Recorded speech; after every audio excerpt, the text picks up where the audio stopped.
Hello everyone, welcome back to my YouTube channel UGC NET JRF history में आप सभी का स्वागत है। उम्मीद करती हूँ आप सभी अच्छे होंगे, स्वस्थ होंगे।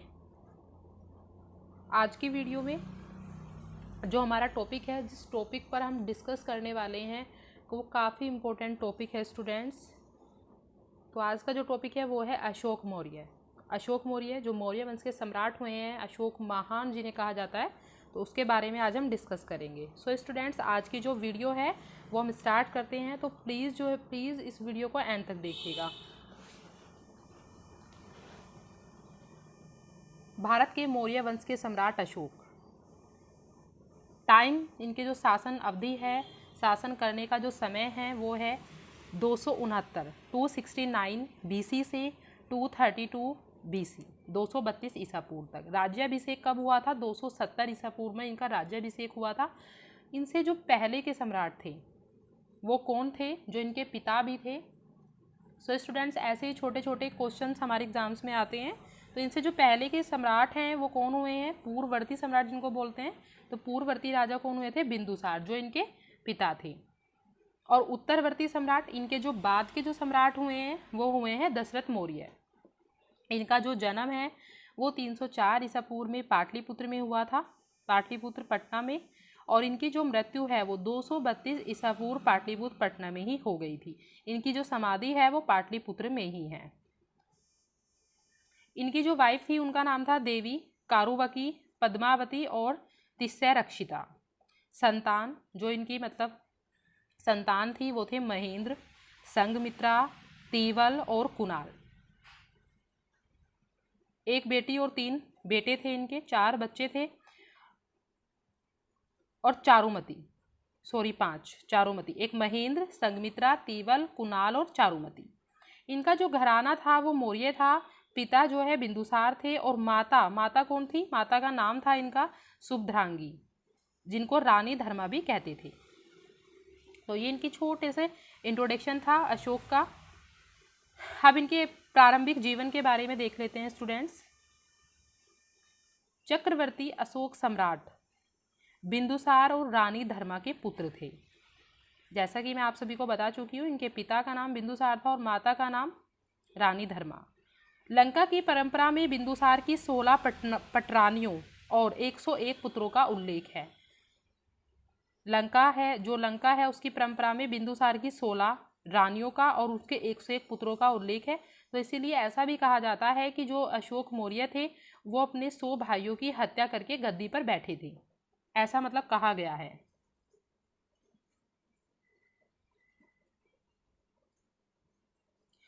ये जो 100 भाइयों की हत्या करके 99 भाइयों की हत्या करके बैठे थे, क्योंकि जो इनके दूसरे भाई है सुसीम, वो तो जीवित थे ना। तो जो सिहली अनुश्रुतियां हैं उनसे हमें ये पता चलता है कि इन्होंने 99 भाइयों की हत्या की थी और राज्य सिंहासन को प्राप्त किया था, ऐसा कहा गया है। पुत्रों में केवल 3 के नाम उल्लेख मिलते हैं। बिंदुसार के 3 पुत्रों के हमें, जैसे सुसीम जो सबसे बड़ा था, अशोक सबसे बड़ा सुसीम था, फिर अशोक और तिष्य अशोक का सहोदर भाई और सबसे छोटा भाई था। तिष्य जो है अशोक के सबसे छोटे भाई थे। एक दिन धर्मा को स्वप्न आया कि उसका बेटा एक बहुत बड़ा सम्राट बनेगा। धर्मा कौन थी? इनकी माता थी, अशोक मौर्य की माता। उनका एक बार सपना आया था कि जो उनका बेटा है वो एक बहुत बड़ा सम्राट बनेगा। उसके बाद ही उसे राजा बिंदुसार ने अपनी रानी बना लिया। क्योंकि धर्मा क्षत्रिय कुल से नहीं थी, उसको कोई विशेष स्थान राजकुल में प्राप्त नहीं था। अशोक के कई सौतेले भाई और बहनें थी। बचपन में उनमें कड़ी प्रतिस्पर्धा रहती थी, आपस में थोड़ा सा लड़ाई झगड़ा उनमें रहता था। अशोक के बारे में कहा जाता है कि वो बचपन से सैन्य गतिविधियों में प्रवीण थे, उन्हें सैन्य गतिविधियां आती थी बचपन से ही। 2000 वर्षों के बाद सम्राट अशोक का प्रभाव एशिया, मुख्यतः भारतीय उपमहाद्वीप में देखा जा सकता है। अशोक काल में उकेरा गया प्रतीकात्मक चिन्ह, जिसे हम अशोक चिन्ह के नाम से भी जानते हैं, आज भारत का राष्ट्रीय चिन्ह है, जो अशोक के काल का ही है। बौद्ध ग्रंथ के इतिहास में गौतम बुद्ध के बाद सम्राट अशोक का ही स्थान आता है। दिव्य वदान जो एक बौद्ध ग्रंथ है, दिव्य वदान में अशोक की एक पत्नी का नाम तिस्सैरक्षिता मिलता है। दिव्यवदान में हमें अशोक की एक पत्नी का नाम मिलता है तिष्यरक्षिता। उसके लेख में केवल उसकी पत्नी करुणावकी है, और जो उन्होंने अपने अभिलेख खुदवाए हुए हैं अशोक ने, उनमें सिर्फ उनकी एक ही पत्नी का नाम हमें मिलता है, करुणावकी। दिव्यवदान में अशोक के दो भाइयों सुसीम और विगताशोक का नाम हमें विगताशोक का नाम का उल्लेख है। दिव्यवदान के अंदर अशोक के दो भाइयों का नाम मिलता है, सुसीम और विगताशोक। स्टूडेंट्स, साम्राज्य विस्तार देख लेते हैं। अशोक का साम्राज्य विस्तार कहाँ तक था? अशोक का ज्येष्ठ भाई सुसीम उस समय तक्षशिला के प्रांतपाल थे। तक्षशिला में भारतीय यूनानी मूल के बहुत लोग रहते थे, इससे वह क्षेत्र विद्रोह के लिए उपयुक्त था।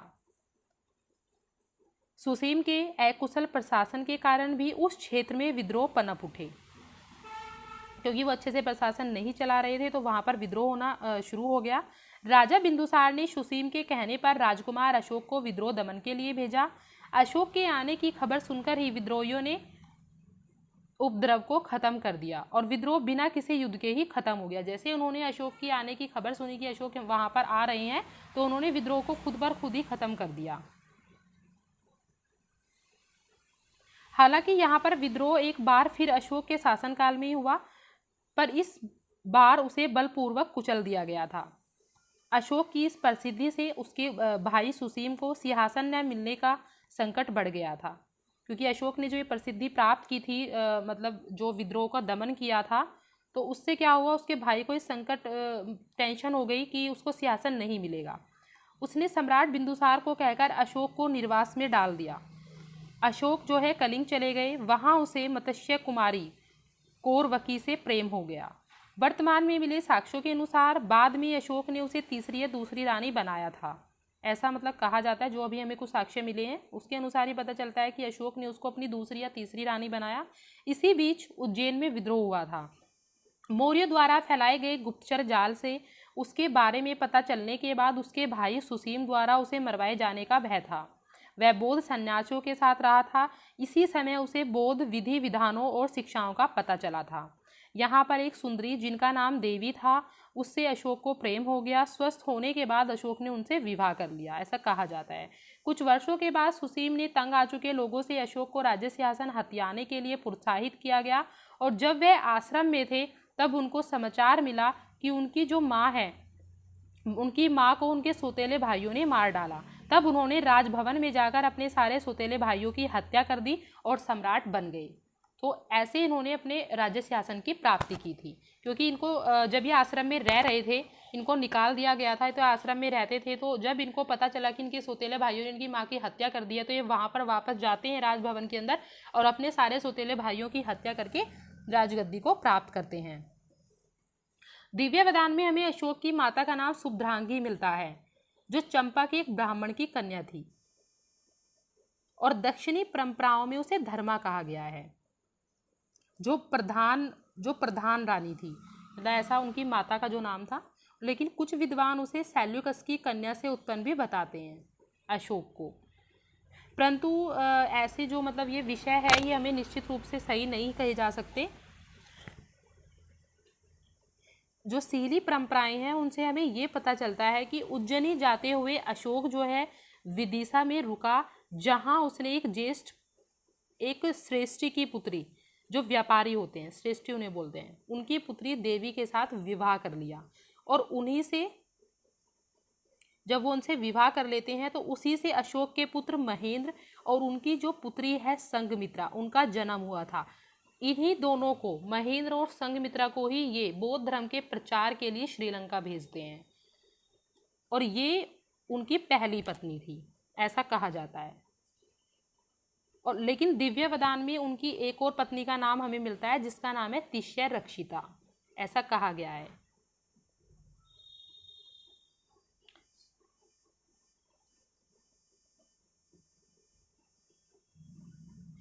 जो उनकी तीसरी पत्नी थी कारुवाकी, उनसे एक पुत्र मतलब जन्मे थे, उनसे एक पुत्र का जन्म हुआ था जिनका नाम था तीवर जो इनके भाई थे।